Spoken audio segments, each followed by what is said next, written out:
Hello, everybody, and welcome to week 6 of the NFL. We got predictions for this week. Last week, I went 7-7, making it back to back weeks of going 500. Before we begin, just want to quickly say subscribe if you are new, be greatly appreciated. Leave a like while you're at it as well. So let's kick things off with Thursday Night Football this week. The 49ers make the trip over to Seattle, which should be a pretty solid game. The Niners are favored in this one by 3.5. The Seahawks are 3-2. The Niners are 2-3. Seahawks, a little bit of a two-game skid right here after starting the season 3-0. They've lost their last two, including what was a very tough loss to the Giants last week. Meanwhile, San Francisco coming off of a loss to the Arizona Cardinals at home. And just both teams, again, really tough, really heartbreaking losses the previous week, looking to bounce back this week. The Niners are showing that they're missing CMC quite a bit. Seattle just need to find more consistency on the offense. They've had games where they play incredible and they look fantastic, and then they've had other games where it's slow, can't really get a lot going. They need to find consistency, and if that is just give the ball to DK Metcalf whenever he runs down the field, that could definitely work and definitely do it in some capacity. I do still like Seattle to bounce back in this game. Just still missing CMC is going to hurt the 49ers for as long as he is out. The international game for this week, the Jaguars and the Bears travel to London. Both teams coming off of big wins the previous week.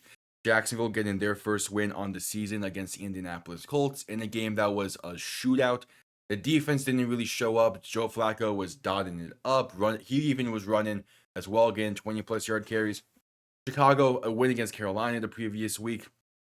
And Caleb Williams looked like a first overall pick finally. He played really well. I liked what I saw from him. I really liked what I saw from their defense. They played phenomenally. They played really well.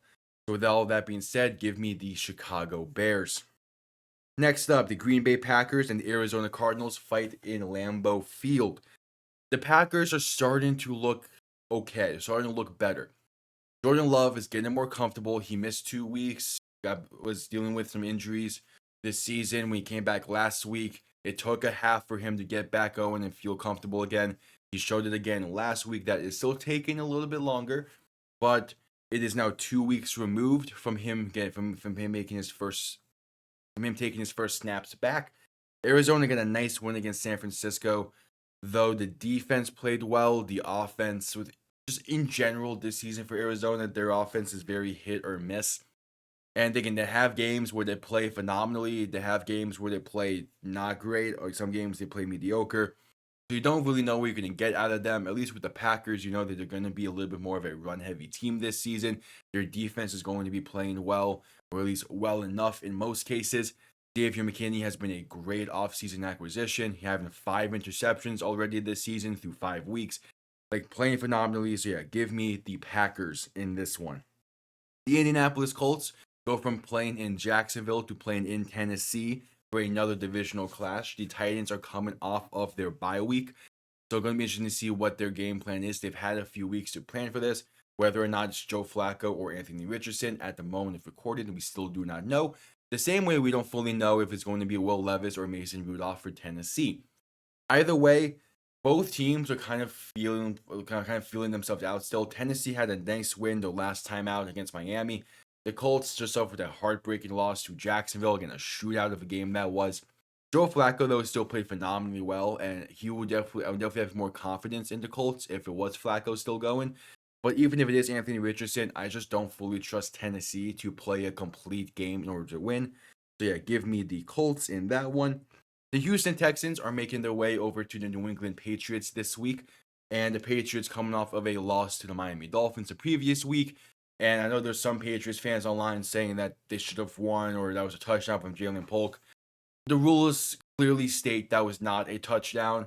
And even then, you should not have to depend on that kind of play to win a game. I mean, you see how the offensive line is not playing well for New England. The defensive line is not playing well. The offense as a whole is very inconsistent, or at least its consistency in the fact that it's not good. And the defense, they have pieces, but they're just not having a whole lot of success going for them. Meanwhile, the Texans had a nice game against the Buffalo Bills last week, playing really well. I do like a lot of what I see from Houston. Defensively, they're looking better. Offensively, just trying to find a rhythm there. Hopefully, Joe Mixon will be back soon. So that way they can get the ground game working again. I do have the Houston Texans in this one. The Tampa Bay Buccaneers are traveling to the New Orleans Saints. Both teams tough losses in prime time. The Buccaneers, though, a lot tougher of a loss than the Saints suffered. And really trying to bounce back from an overtime loss with another divisional foe. Baker Mayfield and the entire offense for Tampa played fantastically against Atlanta. It was a defense that kind of was lackluster, and now they're trying to bounce back. The New Orleans Saints have lost 3 straight from what was a fantastic start of the season to what has been kind of a true to form style of play the past 3 weeks, it feels. Who knows what's going to happen with the Saints offense, but their defense has still played well the entire season so far. You have good faith that they're probably not going to be the issue with this team if they do continue to struggle. It will more so be Derek Carr and that offense. So this could come down to a defensive game. This could be a blowout. Either way, I do have more faith in Tampa to put together another great game than I do in the Saints trying to get back to those week 2 and week 1 forms. The Cleveland Browns are traveling to the Philadelphia Eagles this week, and there's not much to say about Cleveland besides I feel bad for Stefanski. I feel bad for all those other players on that team because it's clear that the ownership is forcing Deshaun Watson on the field. He is not playing at an NFL caliber right now, and in any other circumstance besides him being paid an absolute boatload of money would he be on the field. I feel bad for the people. I feel bad for the fans, some of the fans in Cleveland. I feel bad for Amari Cooper, Myles Garrett, all the other players on that team. They play Philly this week. Philly's offense is a very weird offense. They're coming off of a bye week, so hopefully they're able to regroup, get some things figured out for that offense, but they're going to need to in this one. Because if this comes down to a defensive showdown, who knows what's going to be the outcome. I do have Philly winning nonetheless, in part because I trust their dysfunctional of an offense a lot more than I do the non-existent offense of Cleveland. But potential for game of the week is next as the Washington Commanders make the trip over to the Baltimore Ravens. This should be a fantastic game either way. Washington has been playing some great football, exceeding expectations this season. Jaden Daniels is looking like the front runner for Rookie of the Year offensively, and their defense is playing well. A little inconsistent here and there. There's some games where they give up quite a bit, but some other games where they're really locked down.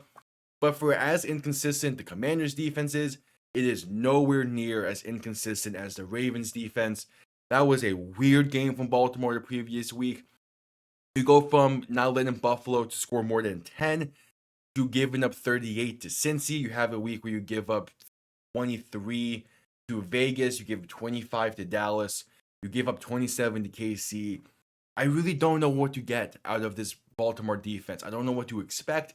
I don't know how it's going to play, which means this would come down to a shootout, which in theory would be able to favor Baltimore a bit.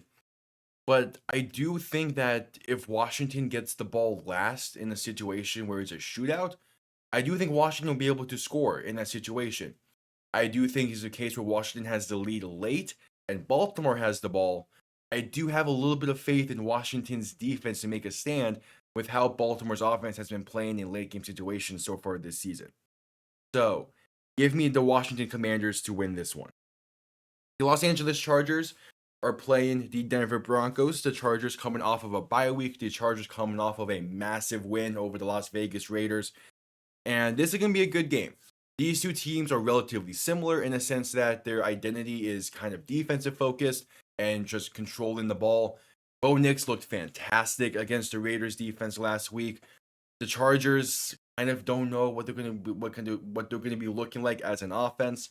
They're a ground and pound style of team now with Harbaugh leading the charge as head coach. And really that's been working for some weeks against some teams, but also just not working at all against others. It's a weird style. I do like the Broncos defense. Their offense has been playing pretty well, so give me the Denver Broncos in that one.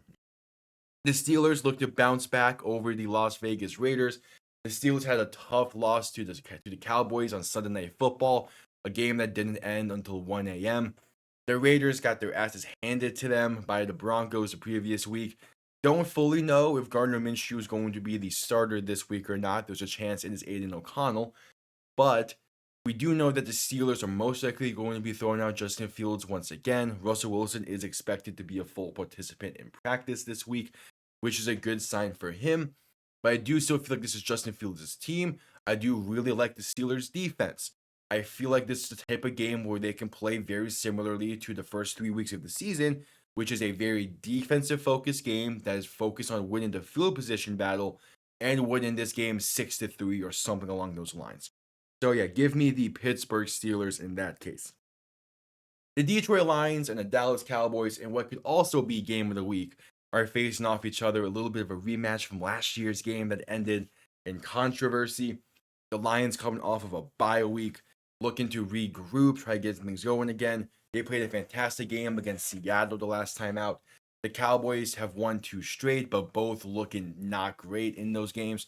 The defense has been playing fine for Dallas. That's not the issue. It's the inconsistency from the offensive side of the ball. Meanwhile, Detroit, hey, again, last time they were out, they did not miss a single pass. They were perfect in the passing game.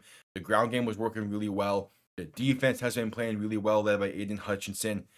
Even with this game being in Dallas, the whole Dallas home field advantage hasn't really been a thing this season, or hell, even into late last season. Yeah, give me the Detroit Lions. The Falcons make the trip over to Charlotte as they play the Carolina Panthers, and the Falcons have found themselves. It took a few weeks, but they have finally built that chemistry. They have built that team, and now we're about to be seeing the new and improved Falcons. The style of play everyone expected from Atlanta before the season, we're going to be seeing it now. It took a few weeks. They played phenomenally against the Tampa Bay Buccaneers offensively. Need to see more from that defense. Need the defense to step up throughout the entire game and not just late in a game. But they are playing the Carolina Panthers, so this should be a relatively easy opponent. I'm pretty sure it's Andy Dalton still getting the start, and I don't think it would have mattered either way. Yeah, give me the Atlanta Falcons in this one. Sunday Night Football is not a great game, but it is a game nonetheless, as the Cincinnati Bengals are traveling to the New York Giants. And man, oh man, the Bengals have looked really good over the past 3 weeks. They were just 1-2 in those 3 weeks. They're playing some really good football, but they're not able to finish games, whether that is through special team blunders, offensive blunders, defensive blunders. Either way, they're just not finding ways to finish games this season so far outside of that game against Carolina. The Giants, they beat Cleveland earlier in the season, and they snuck one away from Seattle last week. They are riding high. They have the momentum going into Sunday Night Football, the game in New York, but the Bengals are not Seattle and they're not Cleveland. They are a better team than both of those at this point in the season, now that they have found their offense and they have found their identity. The main thing is, can their defense make a few stops here and there to give them a multiple possession lead come halftime or even late into the game? I think so. This Giants offense isn't anything special, isn't anything to write home about, even at this point in the season. So yeah, give me the Cincinnati Bengals. Now, Monday Night Football, capping off Week 6, we have an AFC East showdown between the Buffalo Bills and the New York Jets. The Jets are throwing out an interim head coach, as Robert Saleh was fired during the week, and at the time of this video going up, he was fired yesterday. The offense has been very inconsistent. Not a lot going on for that offense. Who really knows how their offense is going to look each week? And hell, even the defense has been inconsistent this season. But it is now coming hard to predict the Jets because they have a new head coach in there with Jeff Ulbrich. We don't know how he's going to be calling a game, how he manages a game. We don't know a lot about Ulbrich as a head coach. The offense is still going to be inconsistent. Nathaniel Hackett is still the offensive coordinator. Still don't know how the offense is going to look. The defense is a different story, especially against a Bills offense who has been very inconsistent the past few weeks. And who knows how they're going to look in this game. This could be a defensive showdown. Josh Allen looking to prove himself still. Again, a 2-game skid is nothing really to worry about for the Bills fans. The Jets have a lot more riding on this game at this point in the season. In New York, this is a weird one to predict, but I'm still going to go with the Buffalo Bills either way. So there are my predictions for week 6 of the NFL season. Thank you all for tuning in. Again, subscribe if you are new, greatly appreciate it, and leave a like down below, whether you're new or you're visiting once again on the channel. Hope to see you all again. I'll see you all next time. Have yourselves a damn good one. Peace.